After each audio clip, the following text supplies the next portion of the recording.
Well, g'day there traders and friends right around the world. It is James here with you on behalf of Pivot Point Trading, bringing you a special, I guess it's a market update as at the close on Tuesday afternoon. What I'd like to do in this particular video is not so much address, I guess, the markets of the Dow Jones, the S&P and the NASDAQ, but more so the US dollar, how that's working in relation or in comparison with the US equity markets. And of course, a quick discussion on both gold and silver. It's largely followed, heavily tracked in the US media. I wanted to make some crystal clear points about the US dollar, what's going on, and how that's influencing the price of gold and silver as at this Tuesday. Now, to begin this, at least discussion, I wanted to go back to late May 2015. The reason why is because we were contending with, well, is this going to be a stair-step pattern breakout above 98.06, or in fact, are we going to set up some form of a little funky type of channel? Now, the second part, or part B of that, is really starting to take formation. As you can see, we also had a bearish trade trigger here on the US dollar index below 95.93. Now that's triggered. We've made our way back down to support, and as such, on Monday and Tuesday, buyers are starting to show back up in the US dollar index itself. As you can see, we've rallied off from about 93.80. Here we are trading at 95.41. What is most important at this particular moment in time is that the bullish trend, the primary trend in and of itself, hasn't reversed. All we're doing right now is just simply going through a phase of consolidation. Obviously, it's been a big breakout above 81.61 on the index. We got as high as about 100, which was a huge move in the space of about half a year. Right now, we're just simply consolidating. It looks as though we're setting up maybe the potential for what we call a descending triangle. If this is going to form, we are going to see an upside break, and that will still take place above $98.06. However, or 98.06. However, at the moment, we're still contending with this potential downward trend angle. I'm not going to place too much emphasis on this resistance level, but I am going to be mindful that, yes, the US dollar is bouncing off from support. That is very, very clear. But the upside target levels, which you want to pay attention to on the US dollar, is going to come in at about 96.5 or just shy of 97 on the index itself. If we can break above these lower highs, which have been established since March 2015, then there's a very good chance that we're actually going to break above 98.06. This was the trigger which we referenced back into May, where I started this discussion a couple of minutes ago. And then we'll see the breakout retest back up to 100, or that psychological round number of 100 on the US index itself. What will be interesting then is to see, well, whether are we in a bigger consolidation? Are we in some form of a big channel like this, and will we get the next oscillation back down to support? Or in fact, if we don't break above 98.06 and if we find resistance up here just shy of 97, are we going to see the rollover at this location once again? It's too hard right now to give you a crystal clear outlook on the US dollar other than 97 itself is a really good level to pay attention to, i.e. resistance. We both got the horizontal resistance level coming through here, which is acted as support and resistance going back to May 2015. But we also have the potential of this descending triangle resistance level to push price back into some form of a triangle as we continue into July 2015. The reason why I wanted to speak about the US dollar at this particular moment in time is because of the gold and silver markets. What I can do, and just before I get into gold and silver, just take a snapshot of this picture right here.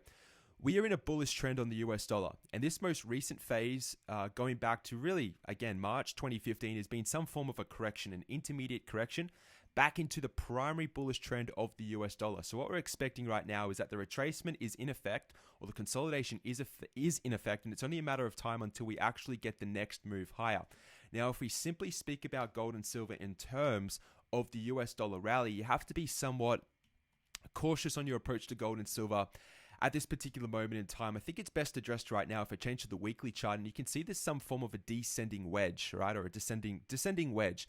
Now, yes, it looks like it is in that form of a wedge. However, when we speak about the US dollar being in a macro bullish trend, it's really going to weigh heavily on the price of gold and silver. What I mean by that is if the price of the US dollar continues to appreciate in value, you're going to be able to actually buy or afford more gold and silver in ounces. So what that will suggest is that the actual price of gold and silver will continue to fall. We have been in a bull market, so to speak, on gold and silver up until 2011. But since that date, we've been establishing lower highs as this bearish trend continues. At the moment, it does look as if we are potentially in some form of accumulation.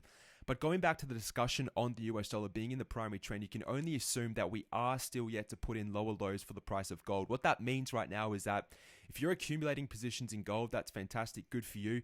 But just be mindful that we may still need to put in a lower base for gold. I mean, I've read reports that gold can come down to $750 an ounce.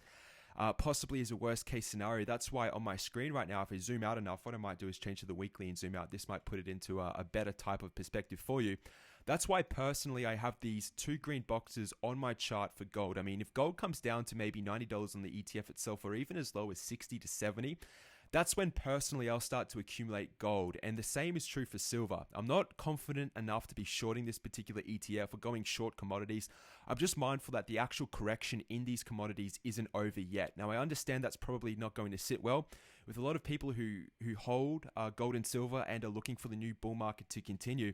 I'm just speaking from the actual technicals and what the technicals are telling me. Once again, we've been basing in silver for the better part of late 2014. You can see that the price of silver has gone absolutely nowhere. It has had these intermediate bullish peaks, but it has continued the sell-off. And right now we're back down here at $15.14 on the ETF, back to levels that we haven't seen since November 2014. What I'm trying to tell you right now is that if you compare this price action over the past 6 or 7 months, and you compare it of that to the price action in 2013 and 2014, and you get down to these critical areas of support, if we start to break these critical areas like we did in mid-2014 when we broke below $17.81 an ounce on the ETF, well, then you're going to be looking at lower lows in silver. And I understand it's really appealing to start wanting to leg into long-term positions on the silver ETF, but having a look at where we are now at $15, I mean, we can get as low as $12, even as low as $9 or $8.90 on the ETF for silver itself. These are two price levels which I'll be paying attention to. And I believe if we do shake out below these levels, there will be some amount or a large degree of fear coming into the commodities markets. And at that particular moment in time, that's when you want to be a buyer.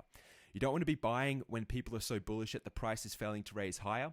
You want to be considering buying long term when there's some form of a capitulation in silver and gold. I'm not calling for it, but what I'm trying to tell you right now is that if silver and gold can break below their critical areas of support, and that is suggesting that the bullish index on the the bullish index on the US dollar is set to continue, then you have to be mindful that something like this can eventuate, and you will see breakdowns below $14.28 on the silver ETF. So I wanted to make that and put that argument, not that argument, but just that perspective out there again.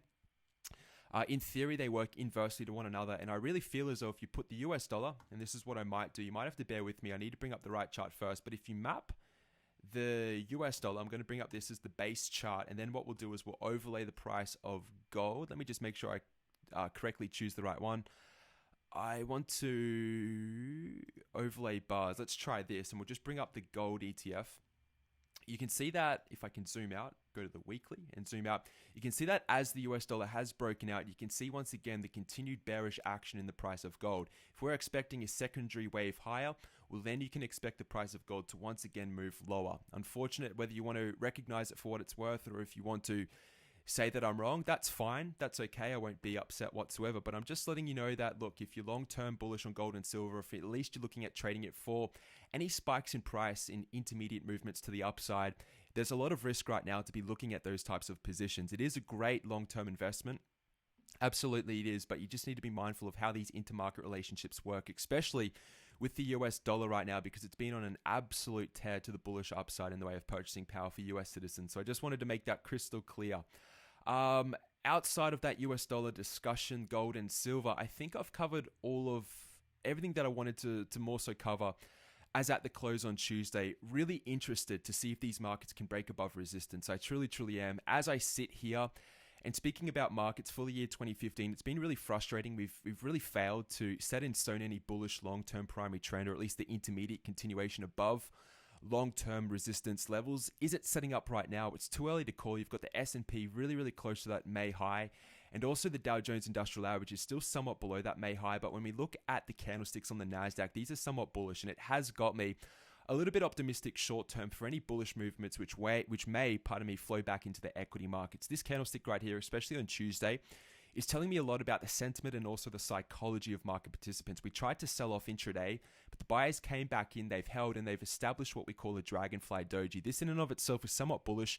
You can also make the bearish argument, but given the actual candlestick pattern and where we are and how we've consolidated above resistance levels, or at least held resistance levels, and failed to see any any large, at least correction or at least a rotation back down to support, it has me somewhat optimistic moving forward. If we do see a definitive break, I want to see all three markets in agreement.